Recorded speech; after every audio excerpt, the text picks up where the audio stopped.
Dentro da nossa sequência, a questão número 6 entra na área do magnetismo.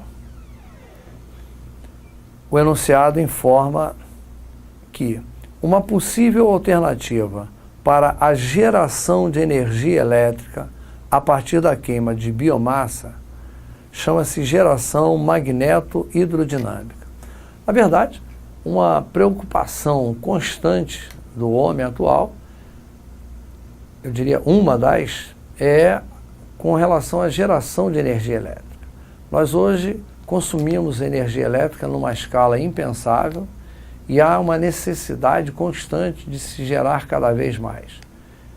E dessa maneira o homem busca constantemente novas alternativas economicamente viáveis, ecologicamente viáveis de se produzir energia elétrica.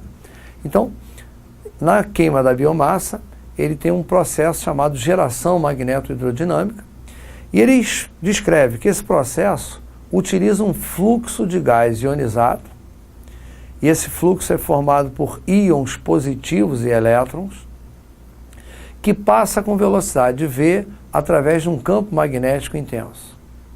A força magnética desvia essas partículas para diferentes eletrodos metálicos, provocando uma diferença de potencial entre eles. Dessa maneira, é possível alimentar um circuito ligado a essas placas. O esquema mostra um gerador magneto-hidrodinâmico, no qual estão identificados a direção do fluxo do gás, os polos do ímã gerador do campo magnético e 4 eletrodos coletores dos íons e dos elétrons. Então nós temos aqui na figura os polos do ímã, polo norte na parte superior, polo sul na parte inferior. Evidentemente que nós temos um campo magnético nesta direção. O vetor B que aparece ali, ele tem a finalidade de indicar a direção e o sentido do campo magnético. E o feixe de íons positivos e de elétrons é arremessado aqui, de tal maneira que eles passam por esse campo. Haverá dentro do campo a ação de uma força magnética desviando essas partículas, que serão captadas por essas placas coletoras ali. A pergunta da questão se enquadra exatamente aí. Nessas condições, pode-se afirmar que os íons positivos e os elétrons são desviados respectivamente para quais daqueles eletrodos. A questão exige que façamos uso da chamada regra da mão direita ou regra do tapa para que possamos identificar a maneira pela qual a força magnética irá atuar nessas partículas. Vamos apenas, para dar uma noção bastante precisa da solução e da utilização da regra, vamos relembrar aqui alguns aspectos aí fundamentais. Vamos imaginar, em primeiro lugar, a existência de um ímã em forma de U ou em forma de ferradura, como queiram, com seus polos norte e sul, por exemplo, organizados assim.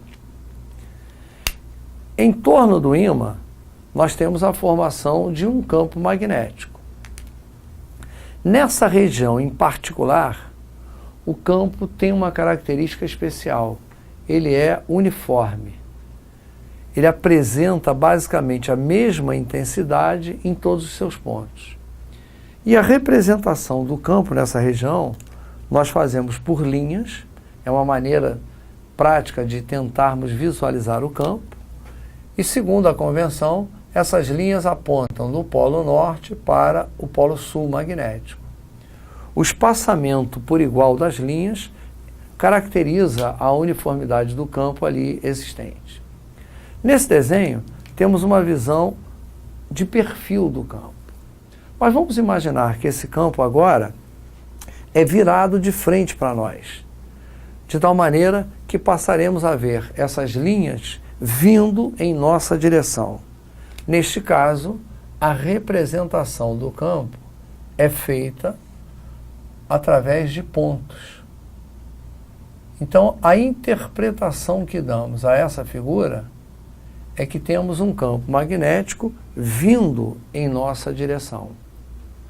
Já, se pegássemos esse mesmo campo que está de lado, de perfil, e o virássemos para dentro do quadro, a representação do mesmo seria feita através de X. O X serve para indicar que estamos vendo o campo se afastando de nós. Então, nós temos aqui, na verdade, três visões distintas de um mesmo campo. Na primeira, ele se encontra de perfil, naquela figura ele está de frente, e nessa última figura ele se encontra se afastando de nós. Se eu tenho um campo magnético, e vamos supor campo magnético uniforme, vamos imaginar que eu tenho aqui, ó, um campo magnético uniforme, representado aqui de lado, e eu tenho uma partícula qualquer carregada sendo arremessada, digamos, nesta direção aqui, ó, com velocidade v no campo. Vamos admitir que eu tenho uma partícula com carga mais q. Se a partícula está carregada e ela é arremessada no campo magnético, ela ficará sujeita à ação de uma força magnética. O valor desta força magnética é determinado pela expressão que escrevo aqui, BVQ seno θ. Trata-se de um produto, onde nesse produto a letra B maiúscula simboliza o valor do campo magnético onde a partícula foi arremessada. O V simboliza o valor da velocidade com que essa partícula é arremessada, Q caracteriza o valor da sua carga, e θ é o ângulo que a direção do movimento determina com o campo. No caso, ela se movimenta nessa direção e o campo tem esta outra direção, determinando entre si o ângulo θ aqui representado. Este produto vai me fornecer o valor da força magnética. O caso clássico, o caso considerado sempre com maior prestígio nessas questões, é justamente aquele em que a partícula é arremessada numa direção que determina um ângulo, vejam, de 90 graus com o campo. Neste caso, como o ângulo θ vale 90 graus, lembramos que o seno de θ corresponde a valor 1. Substituindo o seno de θ por valor 1, a expressão da força magnética fica reduzida ao produto BVQ. Então, se o ângulo que a direção do movimento determina com o campo é de 90 graus, a expressão da força magnética reduz para o produto BVQ. Bem, estas expressões aqui escritas, elas nos permitem determinar o valor da força magnética. Mas de que maneira determinamos direção e sentido dessa força magnética? É aí que entra a regra da mão direita. Eu, particularmente, dou muita preferência àquela chamada regra do tapa, que consiste em, trabalhando com a mão direita, nós vamos imaginar esses 4 dedos apontando no mesmo sentido do campo. O dedo polegar apontando no sentido do movimento da partícula. E aí, a força magnética será um empurrão, né, um tapa dado pela palma da mão, se ela tiver carga positiva, ou pelo dorso da mão, se ela tiver carga negativa. Repetindo, esses 4 dedos representam as linhas do campo, portanto, eles devem apontar no mesmo sentido do campo.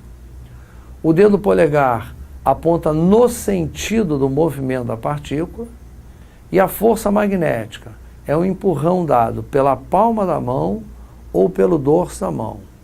Palma quando é carga positiva, dorso quando é carga negativa. Vamos fazer uso de um exemplo para que nós possamos aplicar essa regra do tapa aqui na situação. Eu vou então imaginar um campo magnético representado desta forma. Nós já sabemos que esse X indica que o campo está entrando no quadro, portanto ele é perpendicular ao plano do quadro e aponta lá para dentro. E uma partícula, vamos imaginar, carregada positivamente, né, carga mais Q, é arremessada nesta direção aqui com velocidade V. Fazendo uso da regra da mão direita, vamos trabalhar com esses 4 dedos apontando lá para dentro, no sentido do campo. No entanto, este dedo aqui, o polegar, necessita apontar no mesmo sentido do movimento da partícula. Portanto, o posicionamento adequado da mão direita para esta situação seria esta aqui. Eu tenho o campo voltado lá para dentro do quadro, a partícula sendo arremessada para cima. Como ela tem carga positiva, a força será aplicada com a palma da mão. Portanto, ela vai receber uma força para cá. Isto fará com que esta partícula comece a descrever uma curva dentro deste campo. A análise do tipo de movimento podemos fazer aqui, também aproveitando a questão, embora não seja o objetivo direto da questão, mas observem que na medida em que a força atua perpendicularmente ao movimento da partícula, ela não provoca nem aumento e nem redução no valor da velocidade.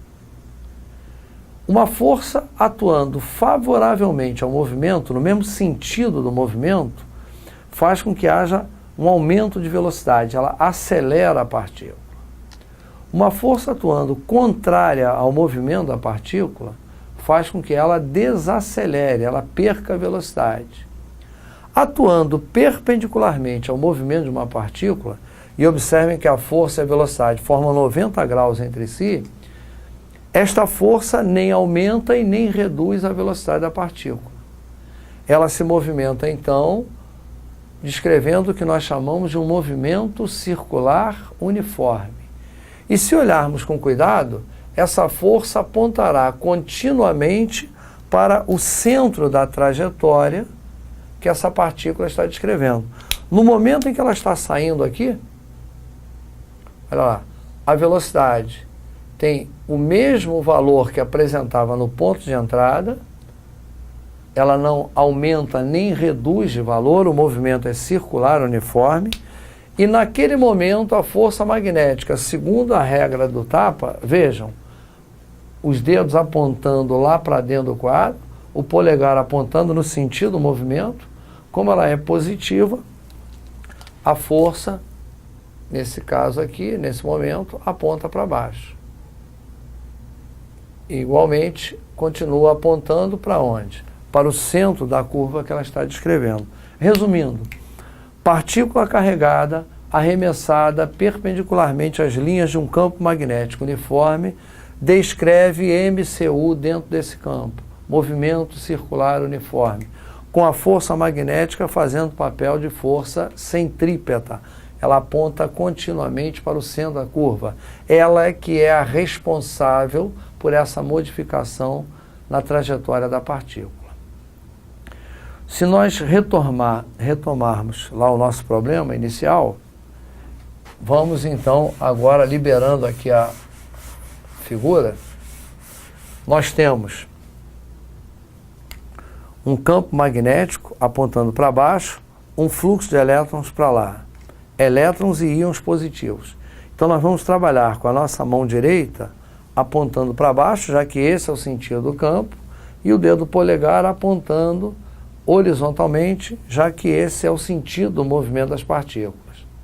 Ora, aquelas partículas que têm carga positiva são empurradas pela palma da mão. Portanto, à medida em que penetram no campo, são desviadas para a partícula coletora 1. Já os elétrons, que têm carga negativa, serão empurrados pelo dorso da mão, serão empurrados para cá, vindo em direção à partícula coletora 3. Os íons positivos desviam para lá, os elétrons, que são as partículas carregadas negativamente, desviam para cá. Portanto, a resposta que atende à sequência íons positivos e elétrons é 1 e 3.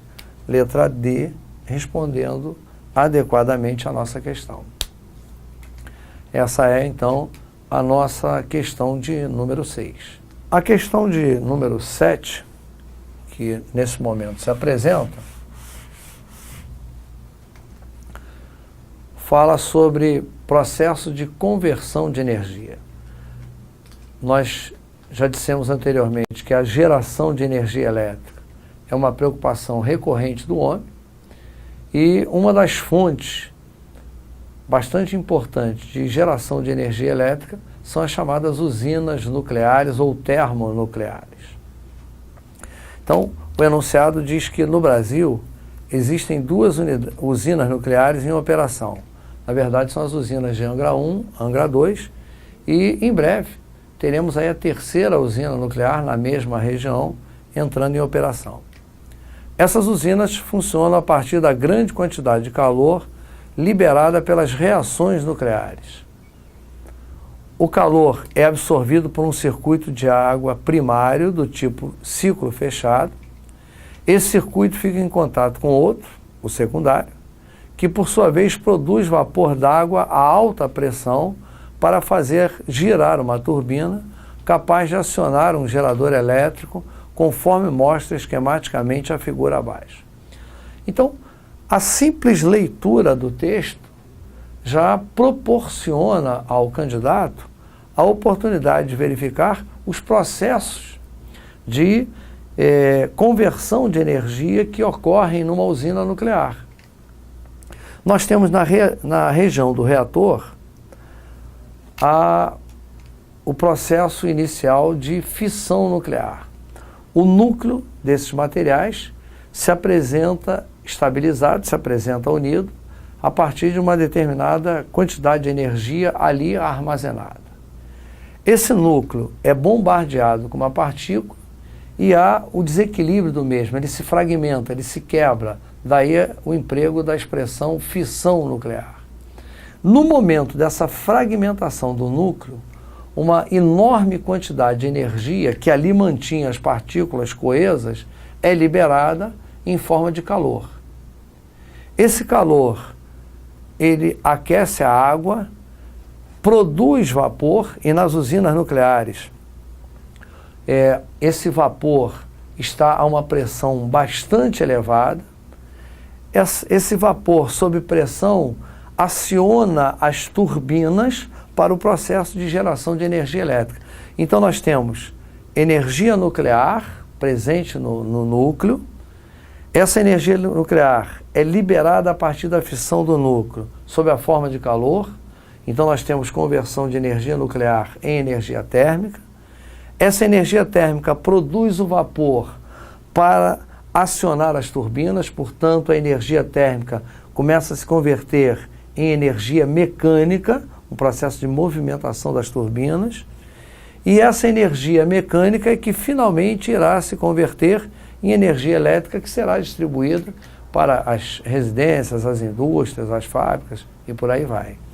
Então, a questão nos pergunta lá, com base nas informações acima, a sequência correta das principais formas de energia envolvidas nesse processo, qual é?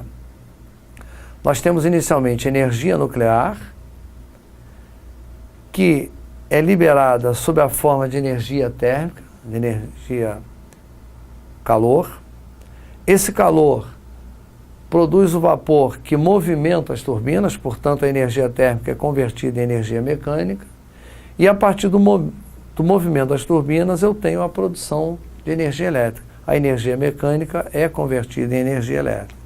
Então, o processo sucessivo de conversões de energia se apresenta corretamente indicado na alternativa A. Aqui nós encerramos esse bloco e eu espero que vocês tenham aproveitado e até o nosso próximo.